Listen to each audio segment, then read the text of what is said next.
Hey, welcome back to the I Read You podcast. We are chasing a dream. We're not there yet, and we wanted to give you guys some framework and ideas behind chasing your dreams and hope that it inspires you guys to do the same thing. We are pumped today. We have got our first guest. It's episode 3. Thank you guys for a fun time and sick feedback on the last 2 eps.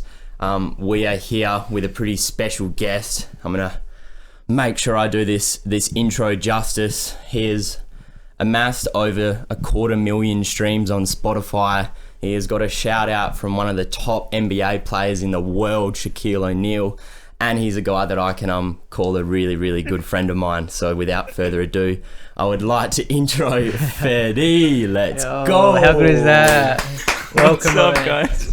Thank you so much, man. That is, I've actually never heard myself introduced that way, but it is pretty dope, isn't it? Oh man, I've practiced that a couple times over in my head. Hell yeah, man. And I'm grateful best, to have bro. you in my life, bro. For you guys that don't know, me and Fedi we've been kind of tight for a while now, and I started as a fan of Fedi's, and now I'm blessed enough to have him in my life as a acquaintance and a friend. I'm gonna get straight into more it, bro. than an acquaintance. Yeah, more than that. Good friend. I'd consider you, man, at this point. And I feel the exact same way about you, bro. My whole last project was partly because of you. You did the beats on that thing, so. Yeah, we just, for any of you guys that haven't heard that, Just Until We Crash and Burn is the name of the project, and yeah, yes. I had the blessing from Fedi, and I was able to get on a few tracks there and produce a couple, so yeah, that's an absolute blessing. And killed it, man. I appreciate you, man. Well, I want to get straight into this. We caught up for the first time a couple of weeks ago. You were over in Melbourne, and I managed to make it over, and we got to actually see each other in the flesh, which was crazy. Yeah. I can see you showed me some music, as us artists do. We sat down, kind of gave each other a few songs. Here's what you got coming up. Here's what I got coming up.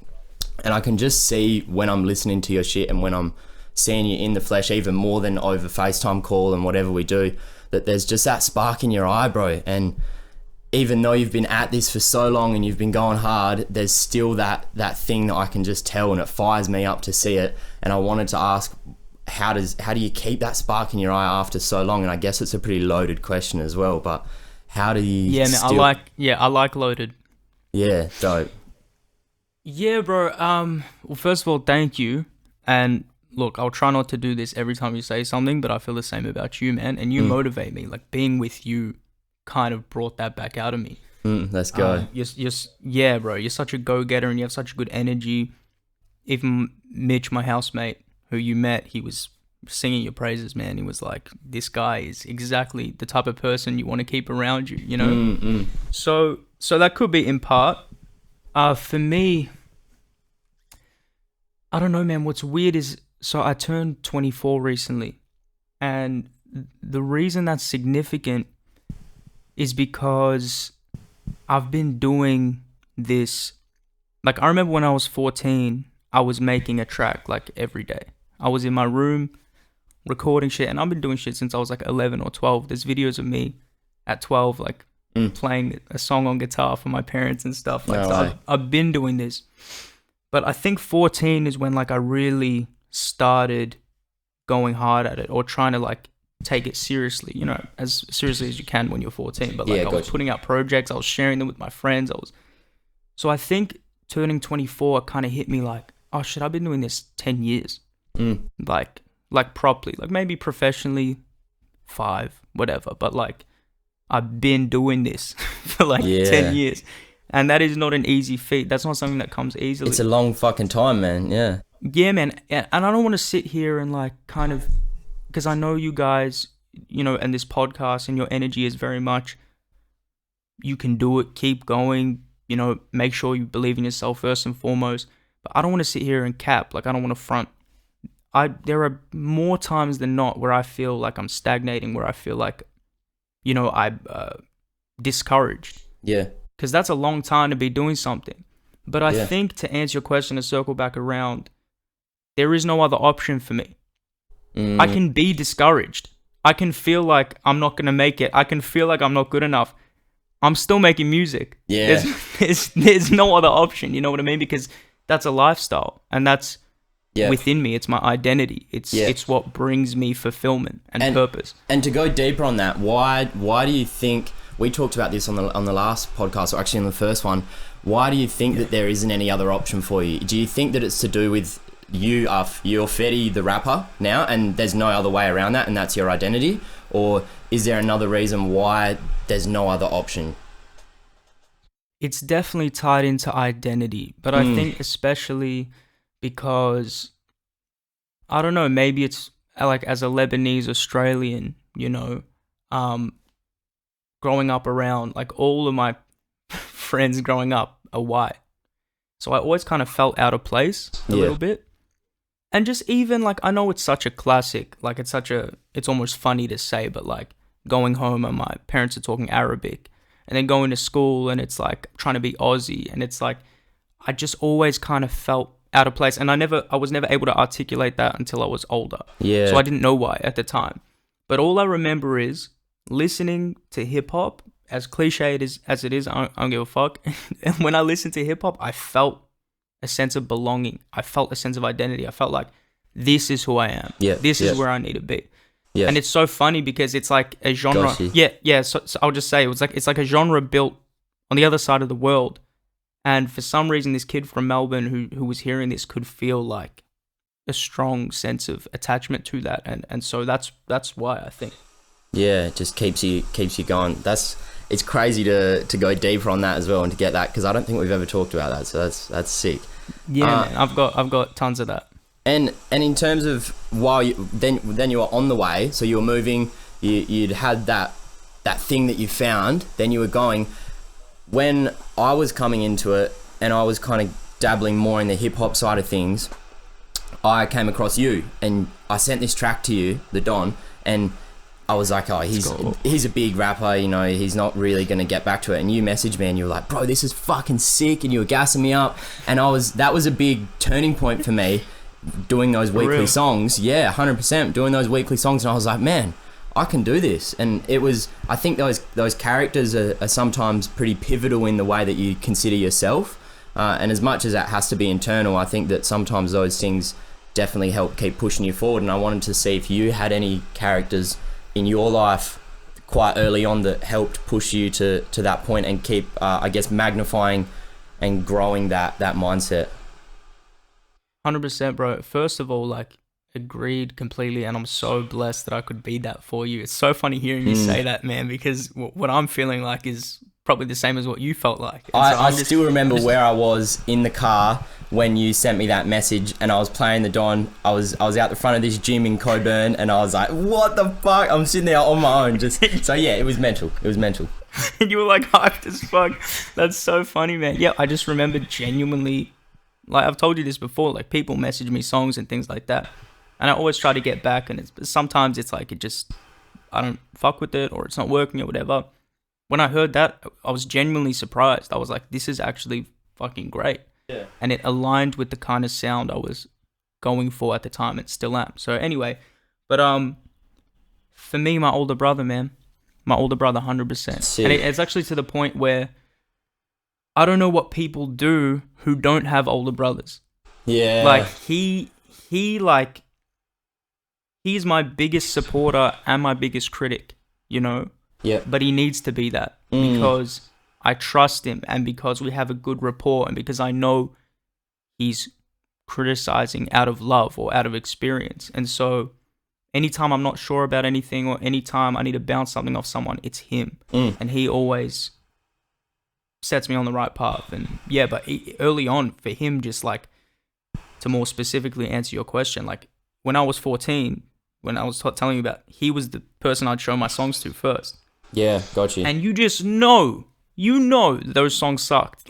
Like there's no question about it. Let's not too, because you feel like they're gonna tell you that they love it regardless. So that's cool that he was 100%. Also that critique. Yeah. Yeah, but well, initially, like, because let's not split hairs. Like, this isn't self-deprecating. I was 14. The shit sucked. Like it wasn't good. Yeah. But at the time, he actually was more supportive and less critical, because he saw that spark in me and he saw that potential, and he kind of made me feel like I was the best artist. You know what I mean? He gave that to me. He blessed me with that when he didn't have to, you know? He made me feel better about the stuff I was making. When it started to actually get the potential to be kind of to go somewhere, that's when he started being more critical, because now we're working on something. Yeah. But when I first started, he was like, I just felt like I could show him anything and he'd support me, and it made me feel worthy of doing it. Because otherwise, if I didn't have that, I probably would have quit immediately. Yeah. You had that high. You thought very highly of him, I guess. Where stuff that he said was had some weight to it. Yeah. Yeah, bro. Yeah, I wanted to also talk about, you kind of have already answered this, but what led you into the passion of hip hop and music? And I think it's really, to answer your question here, you correct me if I'm wrong, but more that you found solace in the fact that you were understood by hip hop and the things that you could express through that. So yeah, I mean, correct me if I'm wrong, but I feel like we've already kind of gone over that. No, it's absolutely true. I can give you a more specific answer, and that is Eminem. That's Eminem. I don't know if I'm the only Eminem stan in 2022, but I still am. I train this guy at the gym, bro. He's got a full down his thigh, full face of Eminem. It takes up half his leg. He's crazy. You're joking. Yeah. He loves him, bro. Man. I should link you two up. I could have easily gone down that path, man. If my dad was more accepting of tattoos, I'd probably have some shit like that as well. But yeah, bro, because so when I was, this is like the breakdown of it. Like when I was like 11, I'd only heard like a few hip hop songs. I didn't know what hip hop was, and my music taste used to be, you remember those iTunes gift vouchers, like the cards you used to get?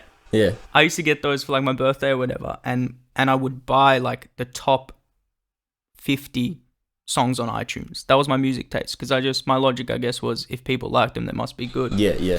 And I remember one of them was Not Afraid by Eminem, which kind of dates us a little bit, because it probably doesn't seem like that far away, but I was like 11 when I heard it. Yeah. And it just blew my fucking mind. It's a good song. It blew my mind. Yeah. Pardon? What was that? It's a good song. It's a good album, to be fair, man. that Recovery album. Yeah. Recovery is one of, if not my favorite albums of all time, and it gets so much hate, especially from Eminem fans. But like, that was my introduction to hip hop. When I heard that, my mind blew. I was like, I didn't even know music could be this good, and it immediately, like, back to that sense of identity, it just made sense. It connected. Yeah. Then, I went from there, and I just went on YouTube, and I went on this like spree of just listening to every song he'd ever created. And then within a year, I had downloaded all his songs. I had a catalog of like 400 Eminem songs, and I don't even think he knows he has that many songs. And I would shuffle them. And for the first 2 years, I was listening to hip hop. I only listened to Eminem. Yeah, so it's lucky that I didn't end up just being a direct copy of him, but I'm sure for the first few years I was. But that's the first thing that popped into my head when you said that. Actually, I'm like, damn, I would not relate your flows and your writing style to M, but I guess amazing. That's the best thing to hear. That's what as much as I love him, as much as I love him, the last thing I'm trying to sick, man. Another thing about when I came to Melbourne is something similar to what me and Jay kind of got on going here with just the social circle that we choose to place ourselves in. And it was really fascinating for me to see a super similar thing with you, where you'd kept such a small circle, but with Mitch, like you said, with your roommate, he's kind of gone through that same hustle and building up his own hustle. And I wanted to talk a bit about what you thought about the changing social circle, which I think a lot of people our age can relate to, where it's like we're all going our separate ways, but that can be your own best or worst enemy, I feel like, where you can really use it to your advantage. And I feel like you have, by your circle's small, but you've got the right people there that you intentionally keep in your life, 100%, man. Well, it's funny you bring that up, actually, because I actually have a lot of friends, I have a big circle, but you're not wrong. You're not wrong at all, in the sense that the company you keep on the day to day. So this is how I like to like break it down, because you hear from like the super motivational speakers like the Gary V's and the whatever, and they have lots of great insight to give. But one thing I actually I found myself disagreeing with, was this idea that if someone's giving you negative energy or whatever, cut them out completely. So it's true and it isn't true. You can be friends with someone without having to see them all the time, or to put them on a high pedestal of friendship. Yeah. You know what I mean? Like you can take someone for what they are. This person, okay, they're not going to be the best man at my wedding, but that doesn't mean I need to never see them again. You know, I think it's a little extreme. Yeah. So basically what I'm saying is like the people I keep around me on the day to day, those are the people who give me energy, who inspire me, who I look up to in different ways and things like that. But I have a big circle of friends, you know. It's just about prioritizing who are the people you're keeping around on the day to day versus, you know, who you're seeing every month. Like kind of what energies you choose to invest into, and keeping that grass short and seeing the snakes coming, sort of thing. Yeah. Exactly, but it doesn't have to be some black or white mentality, you know. Yeah, you're either in my life or you're out of it. Yeah. It's like just protect your own energy. That's what's important. Yeah. Like it's really up to you, and that's on some like my mom's been sending me these Sadhguru videos. I don't know if you guys know him. He's like, but it's like I fuck with what he's saying a lot, because a lot of his one of the things he said was like, I'm trying not to butcher this. He said, if you let someone else control how you feel, isn't that the ultimate form of slavery? And that hit me like a truck. I was like, fuck, it is. Yeah. Because at the end of the day, it's like you can be whoever you want, but like it's up to me whether that affects me. Fair. So that's kind of been my mantra recently, and like what I've been, you know, sick, man, trying to live my life by. And you've already said this as well, but do you, and maybe to go more in detail with it or be more specific with it, do you have times where you're like, fuck, this isn't working, maybe I do have to do something else, maybe I can't keep this up? Can I be honest? 100%. Because it might go against, you know, kind of the message you're trying to push. I think, like, not only the majority of the time do I feel that, I feel like it's 90-10. Gotcha. Like, literally. Like, 90% I feel like that, and maybe 5 to 10% I feel like, yes, you know, this is, I'm going to do it, this is whatever, I'm getting validation, I'm getting recognition, whatever. Yeah. But I think that goes back to what I said initially, where it's like, it doesn't matter if this is your passion. Yeah. If this is your identity and your purpose. Yeah. That's ultimately what matters. I'm striving to try to find value in what I'm doing on the day to day, or to try to reframe my perspective to appreciate what I have more. It's so funny, like when you talk about how you perceived me, like, like if, isn't that funny? I need to get better at allowing that perception to exist, or to accepting that perception. You know what I mean? But like, I am somewhat of a pessimist just by nature. Yeah. I don't think that's the right way to be. So I'm constantly trying, and that's why keeping people like you around me is so good for me, because you have such a positive energy. And like it is kind of that ratio, but like I said, there's no other option for me anyway. So I'm glad you're honest with it. We appreciate that, man, and I think it's just keeping it real. And maybe because I sit and think about this a lot, if you are in that mindset, because we're all bound to be in it, at least, I don't know, a percentage, but often, you know, we have those times where just because of, you can't have all good days, and for me, it's when I've had a bad day, I just think, right, you've got to be stubborn on these days. And by stubborn, I mean, I feel shit right now and I feel like I can't do it, but I know that this is going to pass.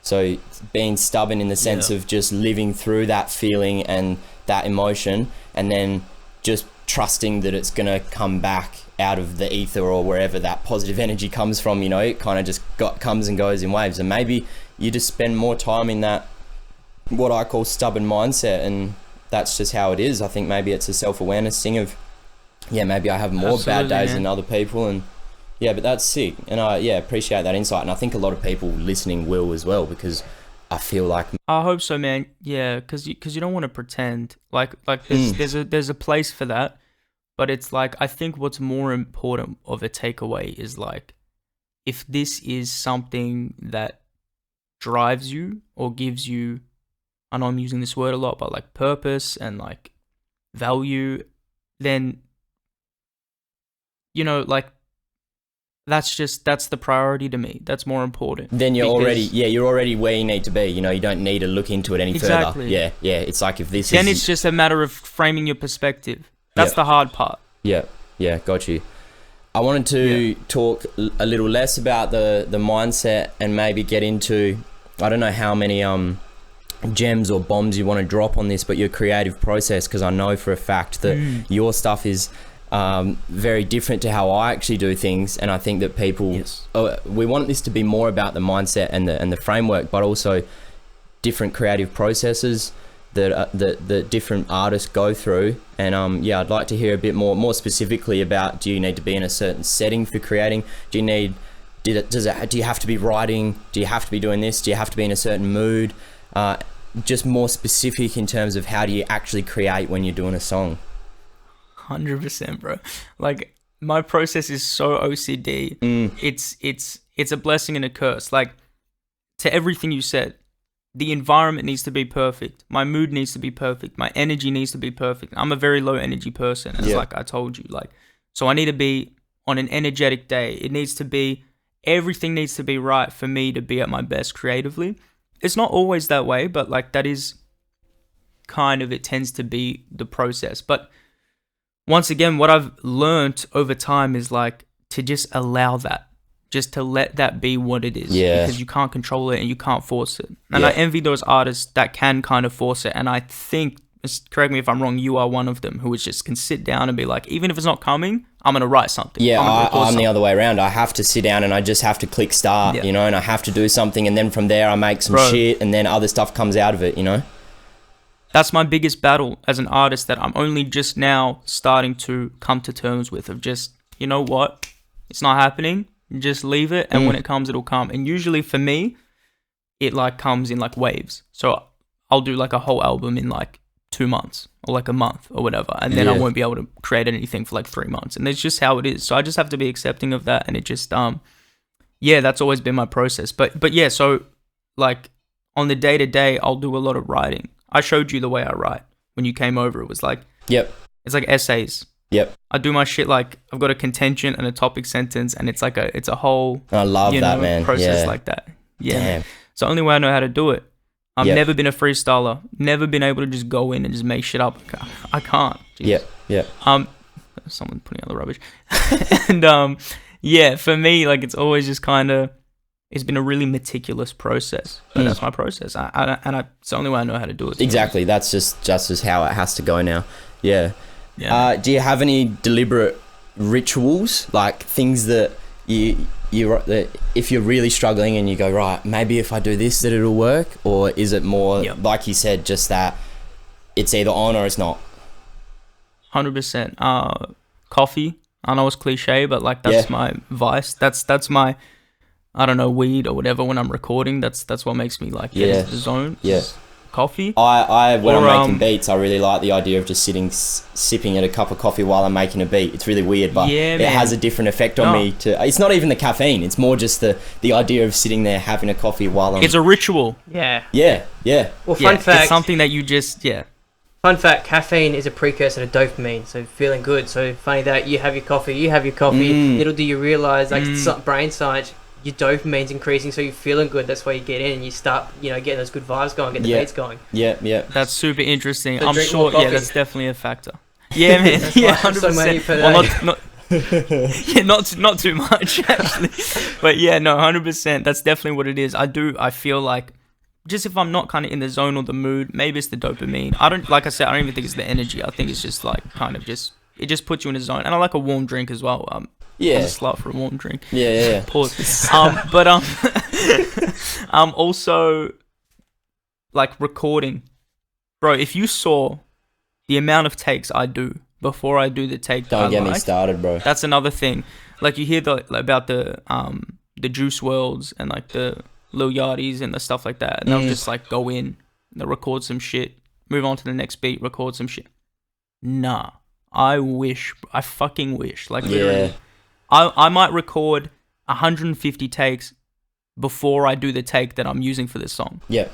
And as painstaking as that is, that works for me as well, because it's like I'm warming up my voice in those 150 takes, and the 151 is like, that's when I feel like I'm in my zone, you know. Then you're on. So that's another thing. Yeah. Do you ever quit? Like, do you ever get like say 75 in, you go, nah, not today, or do you keep going till you get to that 151 to get that right one in that session? Both, bro. Both. Okay. Both. Yeah. Both. It just it really depends. Like, but yeah, I'd say it's 50-50. Yeah. Sometimes I'm like, you know what, and I think that goes back to just me talking about stubbornness, just me being stubborn, or me just kind of letting it be what it is. Yeah. But like, if I want to be real stubborn, I'll do 700 fucking takes, man. I'll keep going. You know, Yeah. like I've had those as well. Hang in there. But honestly, those are rarely my best songs. That's what I will say. The one I'm forcing is rarely my best work, and that's what I've kind of come to learn as well, where I'm kind of just like being more accepting of, because it does happen sometimes where it'll happen in the first 5 takes or whatever. Those are usually the best ones. So that's what I'm striving for every time. Yeah. I love this, man. I love the mindset, and I love how meticulous your process is, because it's so cool. Yeah, man. It's pretty funny, isn't it? Yeah, there's just that idea of it has to be super OCD. It's almost a little bit like, maybe cinematic's the wrong word for it, but I just imagine you sitting down and aligning your pens and then doing this and having your coffee, and then you just sit down and make a song like fucking Closure, you know, and it's just wild. Yeah, man. Yeah, bro. I don't know. I think that's the Eminem in me. That's his influence. You know, maybe not the sound, but like his meticulousness. There's this really funny story. I think I told you. Oh, it says, oh, what the hell? This meeting will end in 10 minutes. So yeah, we might need to stop and start. I don't know. Yeah. Anyway, I think I told you this story, Shep, when you were over, of Eminem and Akon, when they were making Smack That. Akon rocked up to the studio at like 4:30 p.m. or whatever. And he's like, I'm ready to record, whatever. And Em's like, oh, I'm done. It's 5 o'clock. Time to go home. You know? And then he comes back at 9 a.m. the next day, starts recording, takes lunch at 12, comes back at 1, starts recording, leaves at 5. Like, and if that's how it's got to be, then that's just how the process is. And there's so much works influence on how you then articulate what's in your head. All that stuff has to be right. That's the way that I think of it sometimes. 100%. Yeah, so I think that the main takeaway, man, is whatever your process is just learning to be okay with it. Just being accepting of whatever that process is, and not beating yourself up over it if there is someone like Shep who's making 50 songs in a year and you can only make 25. Like, that's okay. Yeah. You can make 25. Not, you know, it's give and take. It's whatever works for the person. Yeah. What would you say? But you're a beast, man, by the way. Yeah. Oh, I appreciate you, man. Thank you. Bro, what would you say to someone that's just struggling to get into it, or has just started, but they're still a little bit wobbly on the course or unsure of where to take it and how to go about it? Right. Yeah. So what I was saying was basically, I don't think everyone needs to do everything. So not everyone should be a rapper. Not everyone should be a singer. So that's the first thing. It's like identifying what it is that makes you happy. And that's also the answer. What I'm trying to say is, like, if what you're doing, if this hobby or this passion or this career aspiration is making you feel like a more authentic version of yourself, then keep going. Just keep going. Because if you're doing it for, and that'll also separate the people doing it for the right reasons or the wrong reasons. Yeah. You know what I mean? If you're doing it just for clout or for fame or whatever, you're not going to last very long. Yeah. But if you're doing it because genuinely it just makes you happy, like when I was younger and I wasn't good, people would be like, "Why are you doing this? Stop making music!" Like literally, it was a disaster. Yes, you know, I was bullied. Yeah. And my mentality was always, "What do you mean? Like, why can't I keep doing it? It makes me happy. I want to do it. I like making music. I'm trying to develop." So yeah, that's kind of a convoluted answer, but I guess I'm saying, if it brings you purpose, keep going. Just push through it. If it doesn't, then maybe it's not for you. Yeah. I think a big part of that is just self-awareness, really. Hey, it's just knowing 100%. Are you being honest with yourself at the core, and what other influences is that having on or are happening on you, right? Is it clout, or is it I'm trying to impress my parents, or trying to do this or trying to do that? So I think if you can get a bit deeper with it and identify that sort of stuff, then you're a little bit better off. Self-awareness has been my biggest asset. Growing and learning throughout the process sorry, just cut a bit. Growing and learning throughout this process, self-awareness is what I'm always trying to, keep at the forefront of my mind. That's my biggest asset, is self-awareness. And I think it has to be if you want to last long doing this. I think, I agree, man. I agree. I've been doing it for half as long as you, and I'm already going through the same struggles, so I can't imagine what kind of level you're at with it. So I appreciate having you around, man. That was everything we wanted to cover, and we've loved what you've brought to us, and hopefully brought to the audience as well. So we would love to hear what you guys at home think about this, and think about Fedi. He's my boy, and I appreciate having him around. Bro, what have you got going on? Give yourself a plug right now. What do you got going on? Yeah, man. So I guess right now I'm just kind of working on more music in the background, and I'm going to start doing more local shows. So that's my immediate priority. So I'm about to reach out to some venues in Melbourne and start getting out there, man, performing, because I think, you can make art forever, but the value you get, the feedback you get from a live performance that's invaluable. That's what really makes it feel like the universe is rewarding you for what you're putting out. So I'm just going to keep doing that. But what I will say is, if anyone does follow me and they're watching this, don't associate content, like lack of content, with me not doing what I'm doing. You know what I mean? Yeah. I might not be the content guy, but no, I'm always working on something behind the scenes. I'm always putting music together. Before you know it, there'll be an album drop. There might be 2, there might be 3. Like, that's my priority, is making music and getting better at doing what I do. And yeah, hopefully people can start to expect to see me live. People in Melbourne, and hopefully outside of Melbourne eventually as well. I love that. I love the energy. I love the blessing you've given me, and the people around me as well, because I've now transferred that to them through meeting you.